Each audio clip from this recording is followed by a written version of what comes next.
नमस्कार, स्वागत है दैनिक भास्कर के यूट्यूब चैनल उत्तराखंड यूपी में आपका।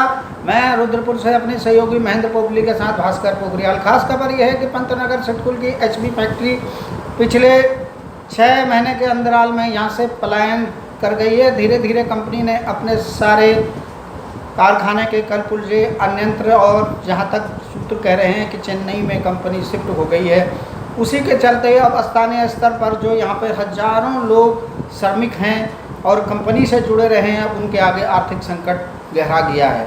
रोजगार के संकट के चलते हुआ कई बार जिला प्रशासन के आगे अपनी फरियाद लगा चुके हैं। यहाँ तक कि मुख्यमंत्री दरबार में भी उन्होंने फरियाद लगा दी, लेकिन अभी उनकी कोई सुनवाई नहीं हो रही है। ऐसे में उनके आगे अब रोजगार का संकट है।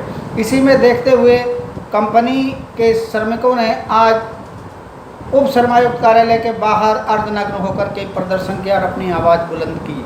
अपने रोजगार के लिए न्याय की मांग करते हुए उन्होंने कहा कि सरकार को चाहिए कि उनको इसी क्षेत्र में ही रोजगार दिया जाए। स्थानीय पर्वतीय मूल के हजारों श्रमिक यहाँ पर जुड़े हुए हैं। अब उनके आगे एक बड़ा संकट रोजगार का आ गया है और आर्थिक संकट की स्थिति उनके आगे पैदा हो गई है। पिछले 3 महीने से उनकी यह धरना प्रदर्शन और इस तरह की न्याय की मांग के लिए वो भटक रहे हैं। देखते हैं एक नज़र दैनिक भास्कर के साथ। अभी तो नहीं अंगड़ाई है, आगे और लड़ाई है। अभी तो नहीं अंगड़ाई है, आगे और लड़ाई है। एचपी मैनेजमेंट मुर्दाबाद, एचपी मैनेजमेंट मुर्दाबाद। हम सब एक है, हम सब एक है।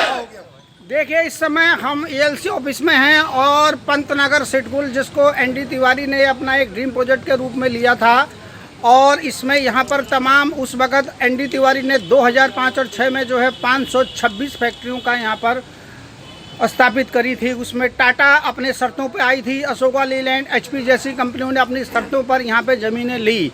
तत्कालीन मुख्यमंत्री ने यहाँ पर रात रात रहते हुए स्वयं काम किया और काम करके दिखाया। ऐसे में स्थानीय कुमाऊं से लेकर के पूरे उत्तराखंड के लोगों को रोज़गार मिला। लेकिन आज कंपनियाँ यहाँ से अपना 18 साल का या 15 साल का जो भी है वो उत्पादन पे और टैक्स की छूट का जो उठा के चली जा रही हैं, और अब यहाँ पर ये मजदूर ये बिल्कुल बेरोजगारी के कगार पे हैं। आज स्थिति इनकी ये हो गई कि एक नग्न अवस्था में प्रदर्शन करने के लिए आ गए हैं।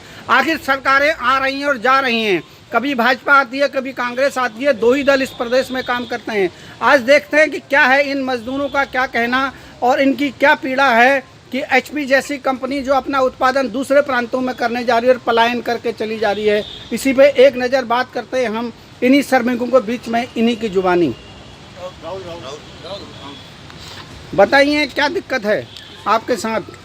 सर, मेरा नाम राहुल कुमार है। मैं HP India sales private limited में पिछले 15 सालों से काम कर रहा हूँ।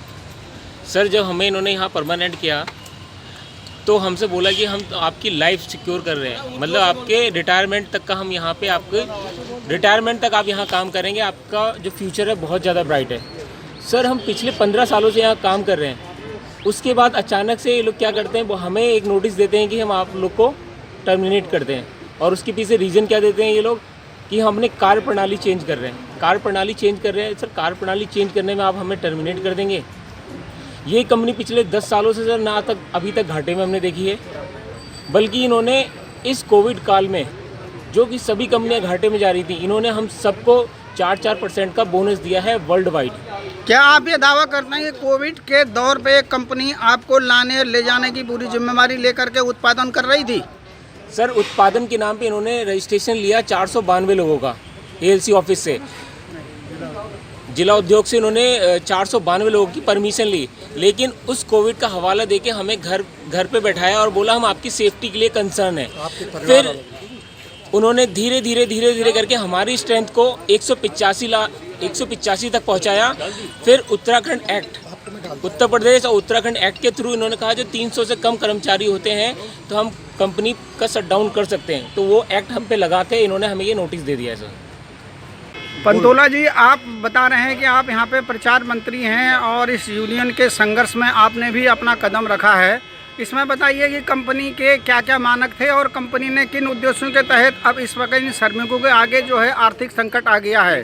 सर्वप्रथम जब हम एचपी में आए थे 2007 में, इन्हें हमें जब ऑफर लेटर दिया था 60 साल तक का कह के दिया था कि हम 60 साल तक आपकी हमारी जिम्मेदारी है। आज एचपी प्रबंधन के द्वारा ये जो एचपी का प्रबंधन है, इनकी ये सब्सिडी खाने की आदत होगी सर। सबसे पहले बेंगलोर में थी ये कंपनी। बेंगलोर में इन्हें 10 साल सब्सिडी खाई। 10 साल वहाँ सब्सिडी खाने के बाद 2000 मैं भी उसमें से बेंगलोर 6 नवंबर 2006 की ज्वाइनिंग मेरी बेंगलोर में थी। उसके बाद 2007 में हम सब लोग यहाँ आए। उत्तराखंड के 70% इन्हें कहकर जब एनडी तिवारी जी ने किया था, उस समय हम लोगों ने भी उस समय भी आंदोलन किया था। तब हम सब लोग परमानेंट हुए। काफ़ी अच्छी एचपी जो अभी है काफ़ी उन्नति की ओर है। सबसे वर्ल्ड वाइड कंपनी है सर। वर्ल्ड वाइड कंपनी जो कहा जाता है। आज ये कंपनी यहाँ भी 15 साल यहाँ पूरे हमने जवानी के दे दिए हैं।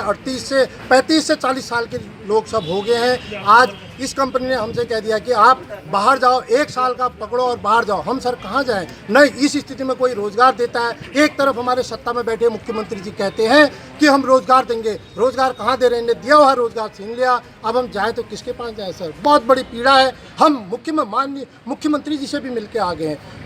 पक्ष से विपक्ष से सत्ता पक्ष सारे नेताओं से मिलकर खाली हमें एक हवाला दिया जाता, हम देखेंगे। आज हमारे जी ये बताइए, इस समय टोटल कितने कर्मचारी हैं जिन पर रोजगार का संकट गहरा गया है? सर इस समय हम 185 कर्मचारी हैं और 185 कर्मचारी रोजगार का विकट संकट। क्या यही सारे कर्मचारी स्थानीय स्तर के हैं, पहाड़ के मूल रहने वाले हैं, जो पलायन को रोक रहे हैं, या कहीं बाहर के पूर्वांचल क्षेत्रों से? सब पहाड़ के हैं सर। पूरे पहाड़ के हैं सर। पलायन के भी, तराई के मिनिमम पहाड़ सब 75% पहाड़ के हैं। तो आज